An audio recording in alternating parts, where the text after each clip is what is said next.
conversation with Bishop Dunn has been so exciting that I'm excited to continue it today, to continue to dive into the elements that we find inside the Vatican document. And when I hear the challenge around structures, the encouragement around structures, I hear it really breaking into two spaces. It's the human structures, if you will, the way that we engage, the way we execute leadership, the role of the priest and how he is challenged in part to raise lay leaders to affect some element of their baptismal responsibilities, but also the actual physical structures, like church buildings, are part of that conversation too. So both of those structures are in play. How would you unpack the challenges that the document presents to both? So the second half of the document is really a review of what's already there in the code, and so it does talk about structures in terms of buildings, or makes distinction between a parish and a church and a diocese, of course, but also the offices that are involved in those who are committed to providing pastoral care within those structures, within those parishes and dioceses and churches, and so there's a basic connection to each of them involved. So the first part there, where it talks about new churches and or even the question about, is this church necessary, or is this parish necessary, or does it need to be reorganized or connected to another parish? All of those kinds of questions have to do with the result of missionary zeal. So are our structures getting in the way of what we need to do to reach out and provide pastoral care, not only for ourselves but for others? You see, so are our structures a part of the critical evaluation that we need to make of being an evangelizing community? So that's really where it comes from. And so the first part there is really a focus on looking at the difference between the church, the building itself, and the parish community. So the parish community then, the parish as is established, this group of people whose pastoral care is provided by a pastor and a team and a church, or several churches in the parish, you see. And so there's lots of distinctions that are being made and are very essential. And so then the document will make some clarifications. If you're going to do some changing then, for instance, if you're going to close a parish or unite a parish with another parish, so in other words, the whole group of people that are connected to these two parishes are going to come together and become one parish. If you're going to do that, then you need to make a real decision, and a real decision is expressed by a decree. And so it just speaks about that, and that's a natural canonical way of speaking. Right. And so if you don't have the background, then it may seem foreign, but it's not foreign in the sense of, here's the way that you need to change. Just like you need to have a new catechetical program, well, you need a new structure, and the way you have a new structure is through a decree, and this brings us a new reality. Would it be fair to say, as I look at as I looked at and I read through it, there's an element that I hear you naming, that notion of, okay, so we recognize that bishops all over the world are going through restructures. There's some portion, and it's been more common than I think we would like, right? It's being caused by all sorts of pressures inside of parishes. So that's de facto the reality that, at least in the Western world, we're dealing with.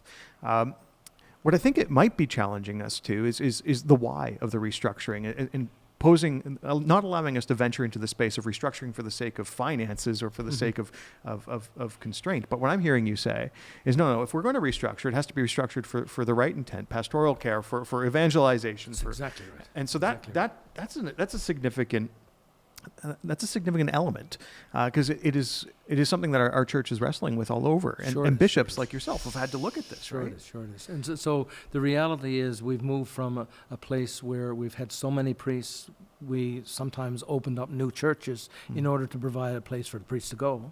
So we've had so many priests, we've had so many people who are ready to be involved in parishes. We've had lots of people who are ready to as well be involved as volunteers. So there's been major declines in three of those factors: the number of priests involved, the number of people who want to be connected to the church anymore, and even who are able to give of themselves in terms of ministries as well. So there's a real decline in those characteristics.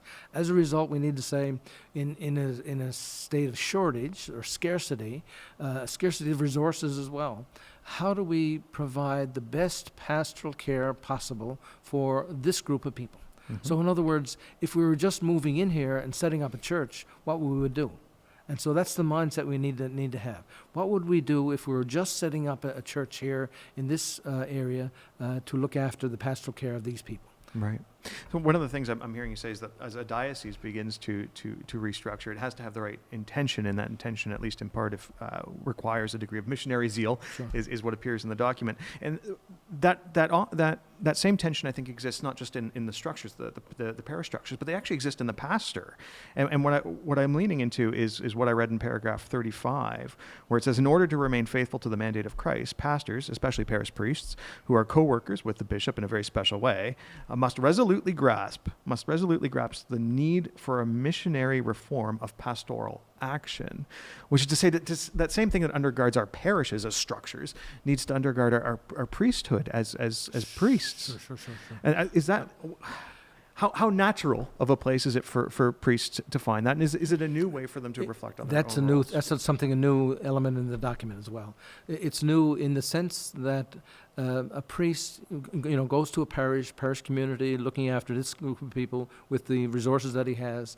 He says, well, okay, these are the programs that I can do in light of the team that I have, whoever is working with me. But all of a sudden, if he's called now to kind of move outward, then that's a new mindset that he needs to have, that he needs to bring to his parish, that he needs to bring to all the resources that are available to him.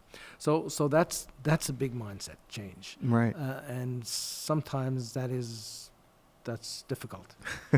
One of the things that I know a lot of pastors struggle with is as they reimagine their own priesthood, and that missionary element that may not be as naturally present in, at least not in their history or formation, along with now the whole notion that a parish needs to, at least in part, have that as an emphasis inside of what they do.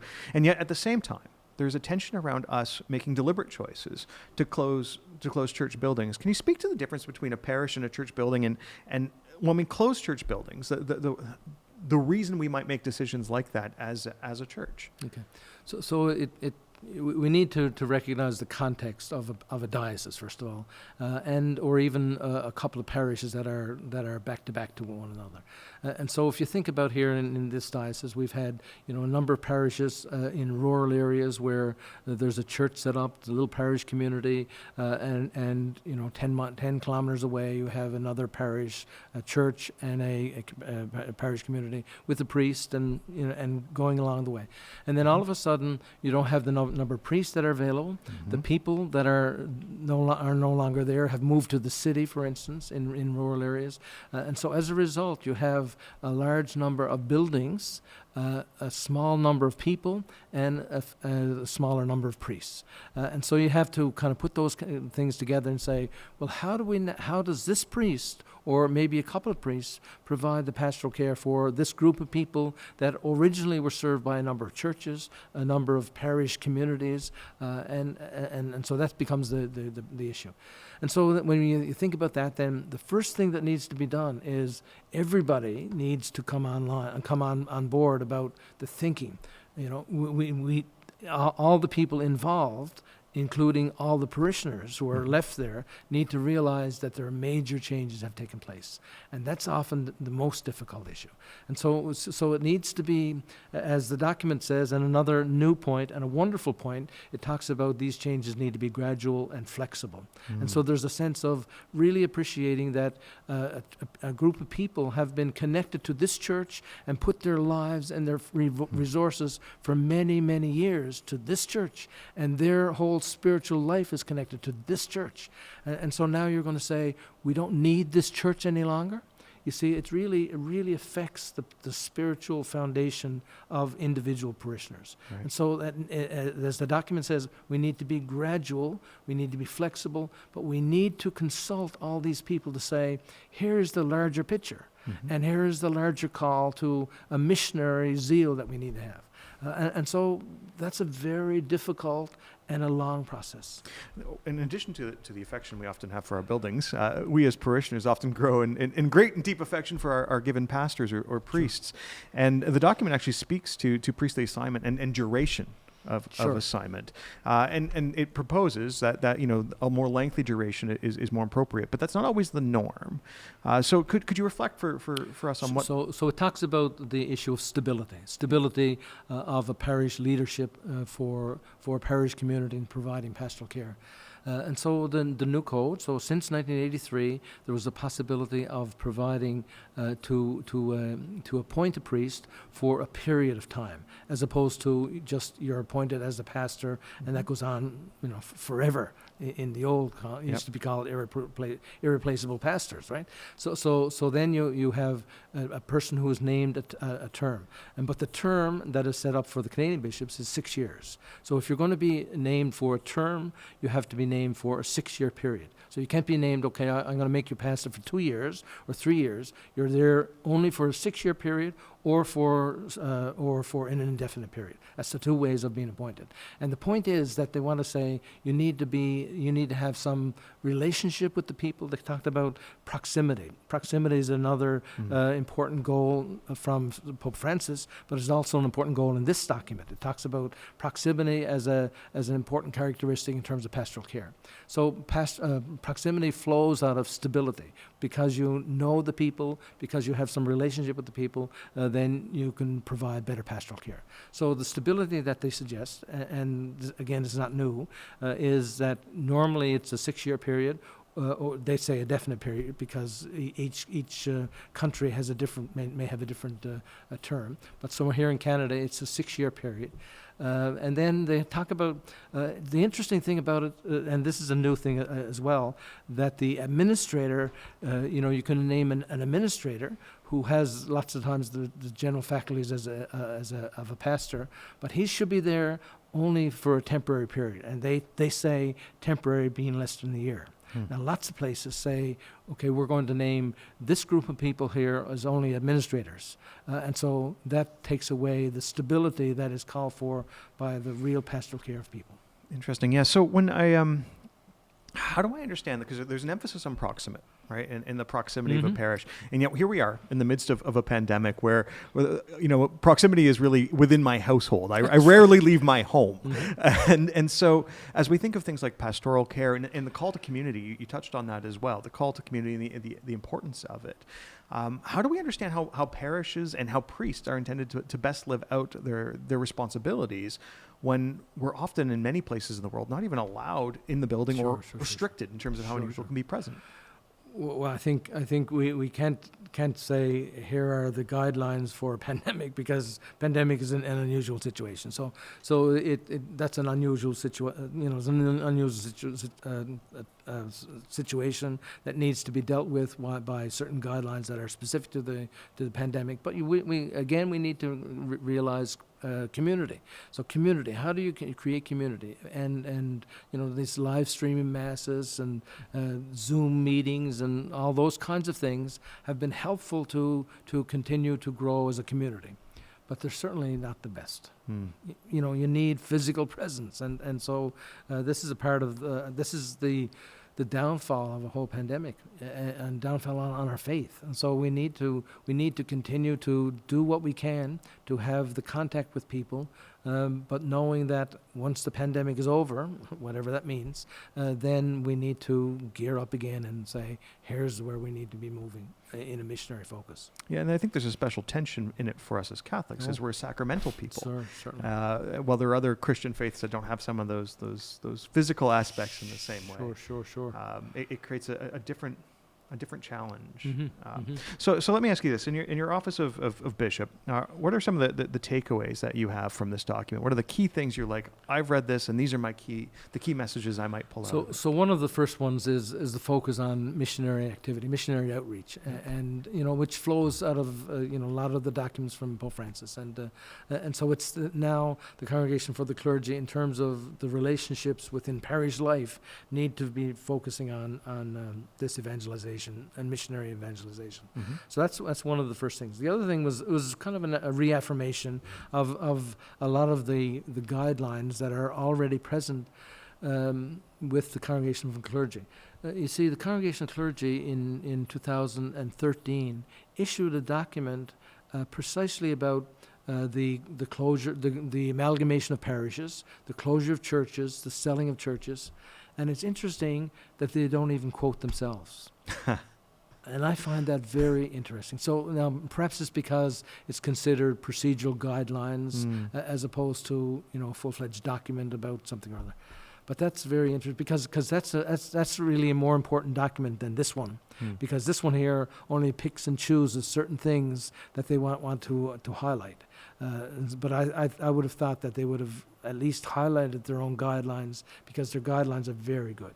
Right. And so some of these are a little less so. Interesting. Yes.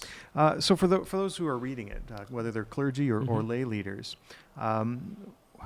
what would you encourage them to reflect on in the document that might impact them or might change the way that they have a perspective? I think the first 6 sections are essential for anybody who's involved in parish ministry today, and especially section 4. Section 4 really makes some very significant points about missionary activity, missionary outreach, and how structures need to contribute to that missionary outreach. And so as a result, we need to continue to ongoing conversion that is necessary not only personally but for the church, for the parish, and for ourselves as followers of the Lord. I wanted to give you a challenging question just to close on, because I don't know how to do it well, and so I'll leave it with you to see if you can figure it out. But if you cast your eyes forward 5 to 10 years, how might we expect to see sort of the changes that this document and others are proposing? How might we see them evoke and evolve? Well, I think maybe it might be better to think back in the past. So I've come from Antigonish as a bishop there, and in that role I've been involved in the closure of more than 30 churches. And so I look back now and see how parishes have come together, parish communities have come, new parishes have been established, and these have come together. The churches that have been closed, some people are still angry that they've been closed. Some people have moved on. And so my sense of looking forward is that the closure of churches that will be necessary in this diocese will lead people to a more settled space and more at peace as a parish community. But I believe that it'll be fundamental to make sure that the consultation and the process is gradual and flexible, as this document talks about. And so that really is the key thing that I'll take away from this. Well, thanks so much for being with us today, Bishop. It's been a lot of fun, and Great. I've learned a lot. My goodness, I'm going to hang out with more canon lawyers coming out of this. It's lots of fun. And thank you for being with us as well. God bless, and hope you continue to connect with Divine Renovation so that we can help inspire and equip your parish as you move from maintenance to mission. God bless.